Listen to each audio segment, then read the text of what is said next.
கலைஞருடைய பொது வாழ்க்கையில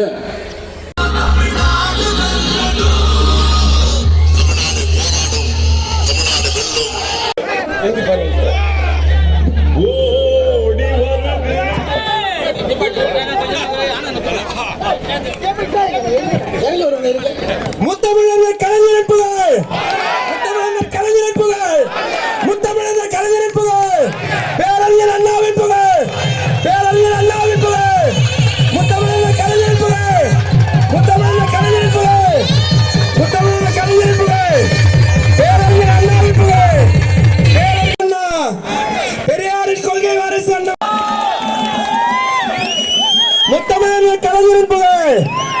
முத்தமிழர் கலைஞரின் புகழ், முத்தமிழர் கலைஞரின் புகழ், முத்தமிழர் கலைஞரின் புகழ், முத்தமிழர் கலைஞரின் புகழ், பேரறிஞர் அண்ணாவின் புகழ்.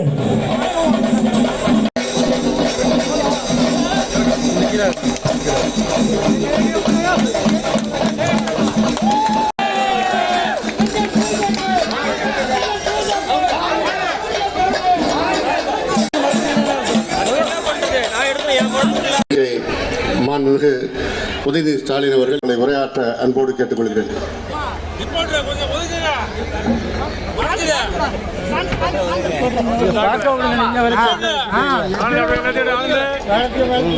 கழகத்துடைய துணை பொதுச் செயலாளர்,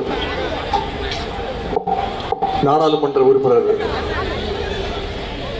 அண்ணன் ஆர். ராசா அவர்களே, அரியலூர் மாவட்ட கழக செயலாளரும் உறுப்பினர்கள் சகோதரர் காசோக கண்ணன் அவர்களே, ஆனந்த் பிரபாகரன் அவர்களே, மாநில இளைஞரணியினுடைய துணை செயலாளர் சகோதரர் ஆனந்தகுமார் அவர்களே, தலைமை செயற்குழு உறுப்பினர் அண்ணன் பாலசுப்ரமணியன் அவர்களே, அண்ணன் சந்திரசேகரன், அண்ணன் ராஜேந்திரன் உள்ளிட்ட அனைத்து மாவட்ட கழக நிர்வாகிகளே, பொதுக்குழு உறுப்பினர்களே,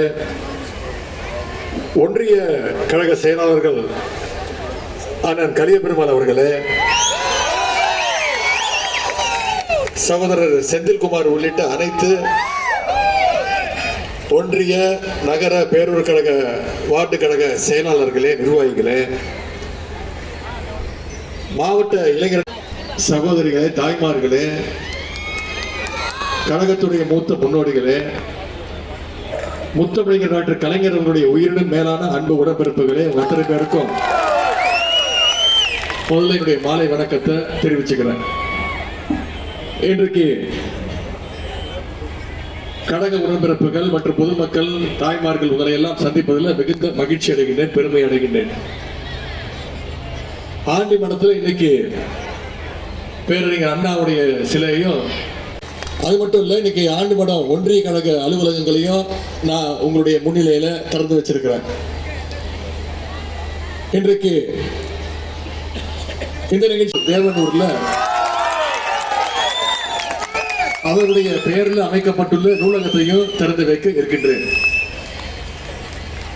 தமிழ்நாடு முழுக்க இன்றைக்கு பேரறிஞர் அண்ணா அவர்களுக்கும் டாக்டர் கலைஞர் அவர்களுக்கும் பல்வேறு இடங்கள்ல நாம சிலையை திறந்து வைக்கணும்னா என்ன அர்த்தம்?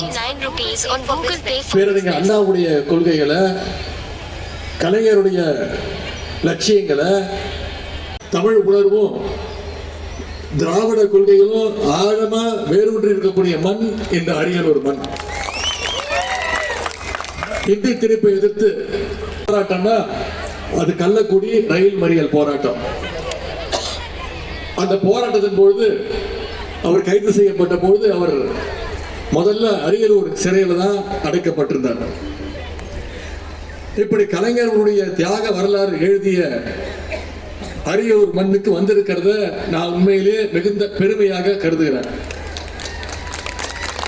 அதேபோல் பெரியவர் எஸ் அவர்கள் கடமை, கண்ணியம், கட்டுப்பாட்டிற்கு ஒரு இலக்கணமா வாழ்ந்தவர். அவர் எல்லாருமே சொல்றதுண்டு, கலைஞர் அவர்களுக்கு மட்டுமே கட்டுப்பட்ட ஒரு தொண்டர்னு அவர் பெருமையா சொல்லுவாங்க. தன்னுடைய என்று வாழ்ந்தவர் ஐயா எஸ் அவர்கள். கழகத்திற்கு எத்தனை சோதனைகள் வந்தாலும், அவருக்கு எத்தனை சோதனை வந்தாலும், அந்த சோதனைகளையும் கலைஞருக்கு உறுதுணையாக இருந்தவர் தான் ஐயா எஸ் அவர்கள். இன்னும் சொல்ல போனா இந்த அரியலூர் மாவட்டத்தை உருவாக்கியவர் டாக்டர் கலைஞர்.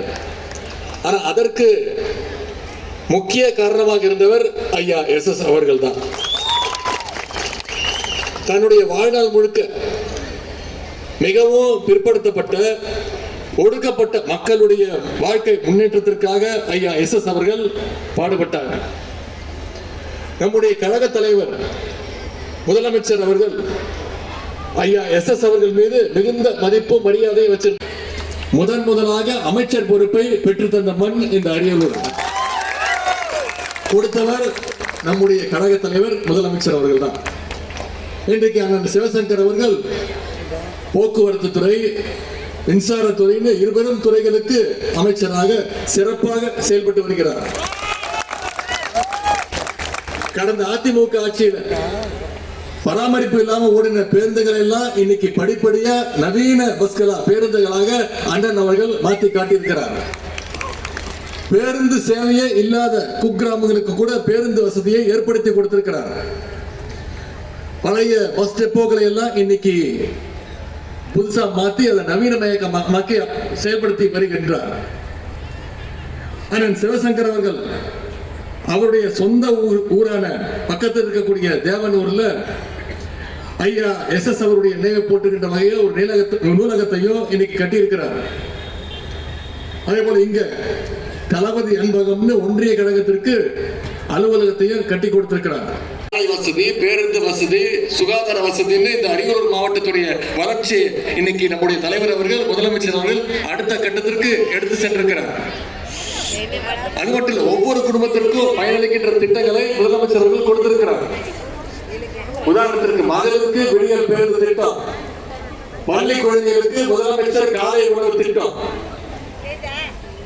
கல்லூரி மாணவ இது எல்லாத்திற்கும் மேல கடந்த 3 வருடங்களாக கலைஞர் மகளிர் உரிமை தொகை திட்டம் ஒவ்வொரு மாசமும் 1,32,00,000 மகளிருக்கு மாதம் 1000 ரூபாய் நம்முடைய தலைவர் கொடுத்திருக்கிறார். இந்த திட்டத்தை தான் நம்முடைய எதிரிகள் சங்கி கூட்டம் எப்படியாவது தடுத்து நிப்பாட்டணும், தேர்தலுக்கு முன்பு எப்படியாவது நிப்பாட்டணும். பல மாநிலங்கள்ல நிப்பாட்டி இருக்கிறாங்க, நீதிமன்றத்துக்கு போய் நிப்பாட்டி இருக்கிறாங்க. அந்த முயற்சி எடுத்தாங்க. நம்முடைய தலைவர் 3 மாதங்களுக்கு சேர்த்து 3000 ரூபாய் கோடை கால சிறப்பு 2000 ரூபாய் நம்முடைய முதலமைச்சர் தலைவர் அவர்கள் வழங்கி இருக்கின்றார். இன்னொரு வாக்குறுதியும் கொடுத்திருக்கிறார். திராவிட மாடல் 2.0 ஆட்சி அமைய போவது உறுதி. அப்படி அமைஞ்ச உடனே மகளிர் உரிமை தொகை 1000 ரூபாய் 2000 ரூபாய் நிச்சயம் உயர்த்தி கொடுப்போம் வாக்குறுதியை கொடுத்திருக்கிறார். ஒரு இளைஞர் கொடுத்துட்டே இருக்கிறது ஒன்றிய அரசு. தமிழ்நாட்டுக்கான கல்வி நிதியை கொடுத்தாங்களா? கொடுக்கல. 3200 கோடி இன்னும் கொடுக்கல. குடிநீர் திட்டம் சமீபத்தில் 100 நாள் வேலைவாய்ப்பு திட்டம், அதற்கும் இன்னைக்கு தடுத்து நிப்பாட்டுறதுக்கான முயற்சியில ஒன்றிய அரசு இறங்கி இருக்கு. நிதியும் கொடுக்கறது இல்ல, திட்டமும் கொடுக்கறது இல்ல. இன்னைக்கு பாசிச பாஜக அரசால ஒரு சுரண்டப்படுகின்ற மாநிலமாக, வஞ்சிக்கப்படுகின்ற மாநிலமாக இன்னைக்கு தமிழ்நாடு விளங்கிட்டு இருக்கு. இந்த அநியாயத்திற்கெல்லாம் எதிர்கட்சி தலைவர் திரு எடப்பாடி பழனிசாமி அவர்கள் துணை போகின்றார். பாஜகவுக்கு அதிமுக துணை போகுதுன்னு கூட சொல்ல முடியாது. இன்னைக்கு பாஜகவோடு அதிமுக ஒண்ணுக்குள்ள ஒண்ணா கலந்து போயிடுச்சு. வர சட்டமன்ற தேர்தலுக்கு பிறகு திரு எடப்பாடி பழனிசாமி அவர்கள் அதிமுகவை பாஜகவோடு இணைச்சிருவார். ஏன்னா இன்னைக்கு அவருக்கு விட்ட வேற வழி கிடையாது. இன்னைக்கு ஈடி ரைடு, சிபிஐ விசாரணை அப்படின்னு சொல்லி அதிமுக முன்னாள் அமைச்சர்கள் எல்லாம் மிரட்டி அமித்ஷாவோட பிடியில வச்சிருக்கிறாங்க. இது திமுக கிட்டையும் முயற்சி செய்யலான்னு முயற்சி பண்ணாங்க. ஆனா சிபிஐ ஈடி ரைடுக்கெல்லாம் பயப்படுற திமுக தொண்டை கிடையாது. திரு எடப்பாடி பழனிசாமி அவர்கள் பயப்படலாம். ஆனா கலைஞரை உடன்பிறப்பு எந்த ஓட்டல் மிரட்டலுக்கும் பயப்பட மாட்டாங்க. இன்னைக்கு திரு எடப்பாடி பழனிசாமி அவர்களை முதலமைச்சர் ஆக்கிற எண்ணம் திரு அமித்ஷாவுக்கு கிடையாது, நிச்சயம் கிடையாது. பீகார்ல பார்த்திருப்பீங்க, 10 தடவை சிஎம் திரு நிதிஷ்குமாரையே ஏமாத்தி இருக்கிறாங்க. அமித்ஷாவோட நோக்கம் அதிமுகவை எப்படியாவது அவகரிச்சிடலாம். அப்படிப்பட்ட அதிமுக இன்னைக்கு அமித்ஷா கிட்ட அடிமை திமுகவா மாறி இருக்கு. இப்படி ஒட்டுமொத்த தமிழ்நாட்டையும் இன்னைக்கு திரு எடப்பாடி பழனிசாமி அவர்கள் டெல்லி கிட்ட அடகு வைக்க பார்க்கிறார். நம்முடைய உரிமைகளை அடகு வைக்க பார்க்கிறார். அந்த டெல்லி அணியை எதிர்த்துதான் இன்னைக்கு நம்முடைய தலைவர் தலைமையில மதச்சார்பற்ற முற்போக்கு கூட்டணி திமுக தலைமையிலான தமிழ்நாடு அணி இன்னைக்கு களத்துல நிக்குது. வர்ற சட்டமன்ற தேர்தலில் டெல்லி அணிய மொத்தமா தமிழ்நாட்டு மக்கள் கிளீன் போர்டு செய்வாங்க. அதுக்கு கழக உடன்பிறப்புகள், இங்க வந்திருக்கக்கூடிய தாய்மார்கள், நீங்க ஒவ்வொருத்தரும் களத்துல தீயா வேலை செய்யணும். நம்முடைய திராவிட மாடல் ஆட்சியுடைய சாதனைகளை நீங்க மக்கள்கிட்ட எடுத்து கொண்டு போய் சேருங்க.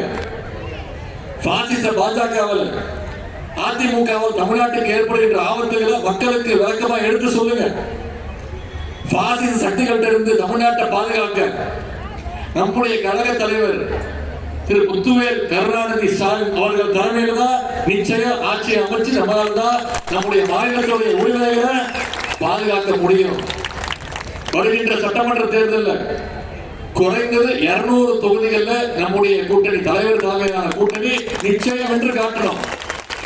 அதற்கு இந்த அரியலூர் மாவட்டத்தில் இருக்கக்கூடிய அரியலூர் ஜெயங்கொண்டம் தொகுதி அதற்கான ஒரு தொடக்க புள்ளியா நிச்சயம் அமையுன்ற அந்த நம்பிக்கை எங்களுக்கு இருக்கு.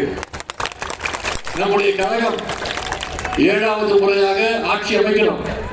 நம்முடைய தலைவர் 2வது முறையாக முதலமைச்சர் நாட்காலி உட்கார்ந்துள்ளார். அடுத்து வருகின்ற 40 நாட்கள் களத்தில் இறங்கி இந்த பிரச்சாரத்தை நாம செய்ய வேண்டும். அந்த உறுதிமொழியை இன்னைக்கு நம்முடைய பேரறிஞர் அண்ணாவுடைய சிலையின் முன்பு, டாக்டர் கலைஞருடைய சிலையின் முன்பு நின்று அந்த உறுதிமொழியை நாம ஏற்போம் என்று கூறி இந்த சிறந்த வாய்ப்பை கொடுத்த அண்ணன் சிவசங்கர் அவர்களுக்கும் மாவட்ட கழக நிர்வாகத்திற்கும் வரவேற்பு அளித்திருக்கக்கூடிய மாவட்டத்திற்கும் பொதுமக்களுக்கும் தாய்மார்களுக்கும் இளைஞரணி உள்ளிட்ட அனைத்து அணிகளுடைய சகோதரர்களுக்கும் நண்பர்களுக்கும் மீண்டும் என்னுடைய நன்றியை தெரிவித்து விடைபெறுகின்றேன். நன்றி, வணக்கம்.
உயிரினும் மேலான